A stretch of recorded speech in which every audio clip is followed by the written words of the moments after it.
So as you saw the other day, a helicopter crashed into the top of a building in Manhattan while trying to make an emergency landing. And of course, every time this happens, and it's happened a lot over the last 2 years, it leads us to the now infamous Q post that states that 7 out of 10 plane crashes or helicopter crashes, whatever, are not accidents.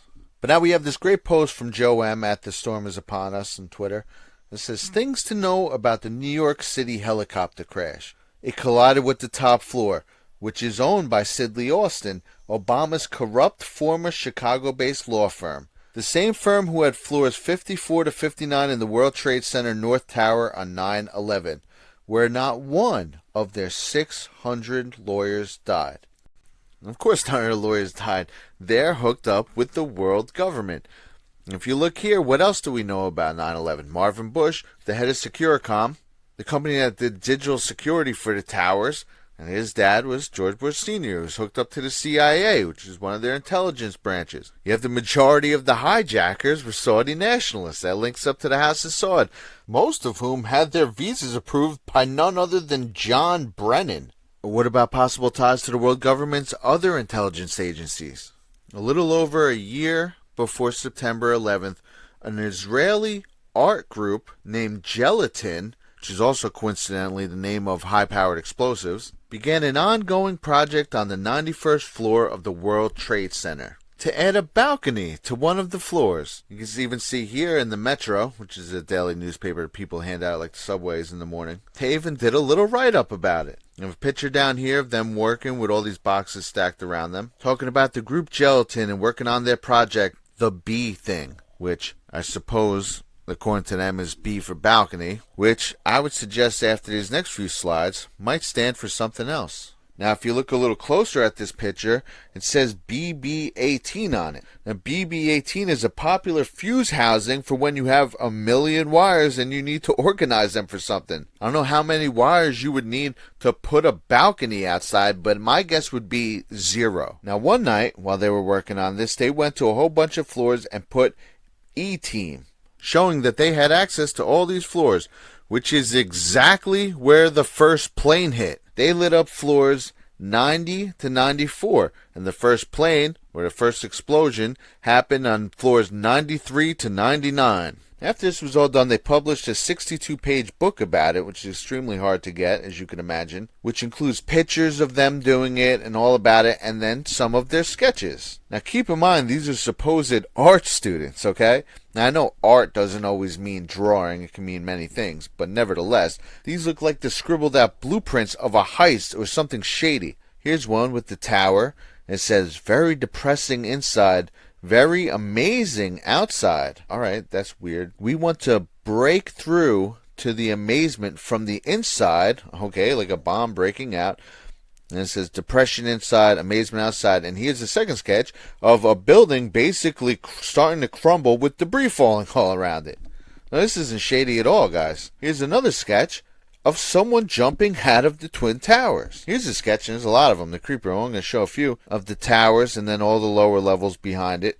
On the top here, it says, God, bring airplane food. Right next to it says, last chance to open a parachute. If you go down here, it just says a whole bunch of creepy stuff. Highest worm population. All right, so this is a sketchbook which shows a crumbling tower, and it shows the towers here with a hole where their balcony supposedly is, but is where the plane hits. It says, bring airplane food. The only pictures of them are standing next to 100 fuse boxes that are used to rig up things like, I don't know, bombs. Their name is Gelatin, which is a high-powered explosive, and is called the B thing, working on the exact same floors where the first explosion hit. And here's one of the passengers on that first plane, Danny Lewin, pictured in front of what looks like 2 gray towers.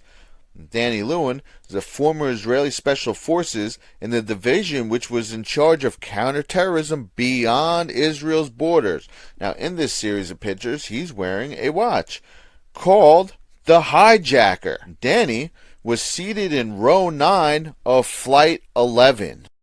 Gene, you're saying that you didn't see anything initially. You didn't see a plane actually approach the building. I had no idea it was a plane. I just saw the entire top part of the World Trade Center explode.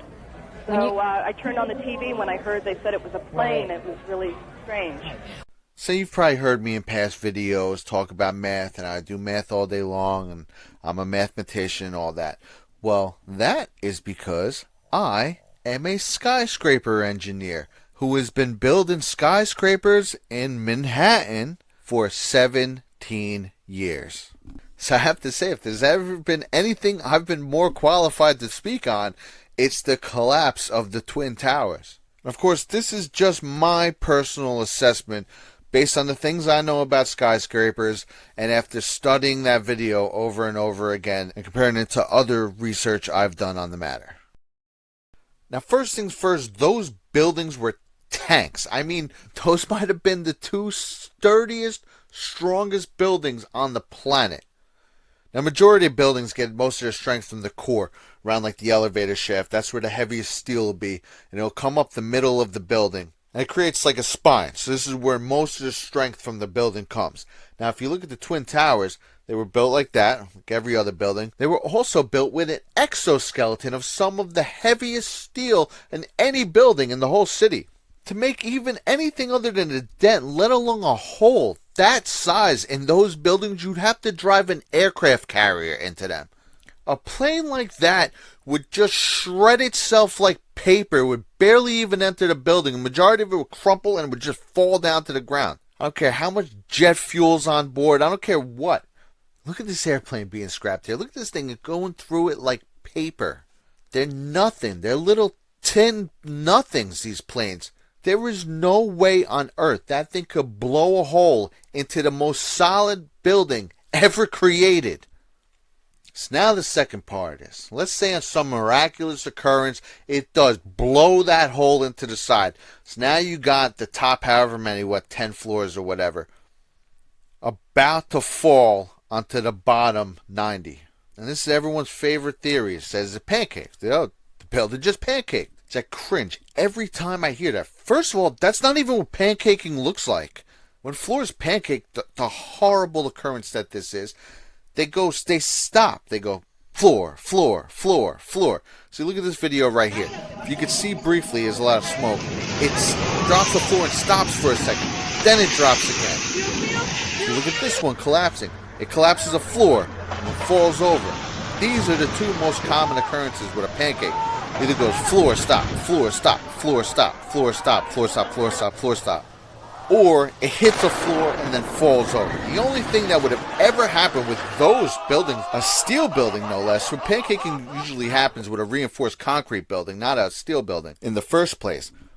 But the only thing that would have happened is that it would either the top would have dropped the floor, dropped the floor, dropped the floor, dropped the floor, and you would have seen it in a horribly slow fashion, and eventually would have just hit the ground, or what would have most likely happened, it would have fell a floor and the whole top would have fell off onto the street. But neither of those things did happen, did it?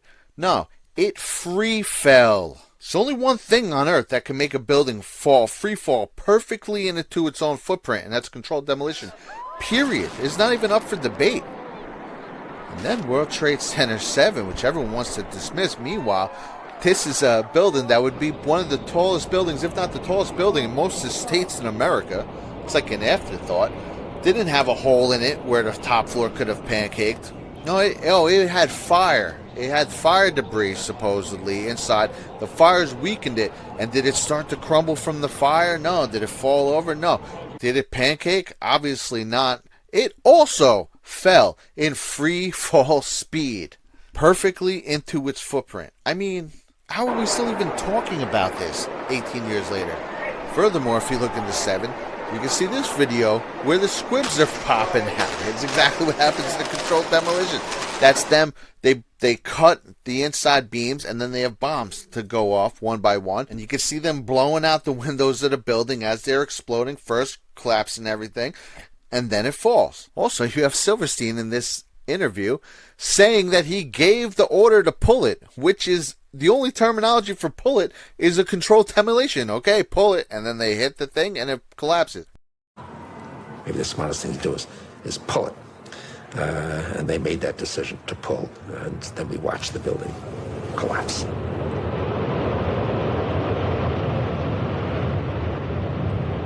So then you have this news station reporting it as collapsed already, so clearly they knew what was going on, when it's right behind her. That's it. That's the Salomon Brothers building, or World Trade 7. Jane, what more can you tell us about the Salomon Brothers building and its collapse?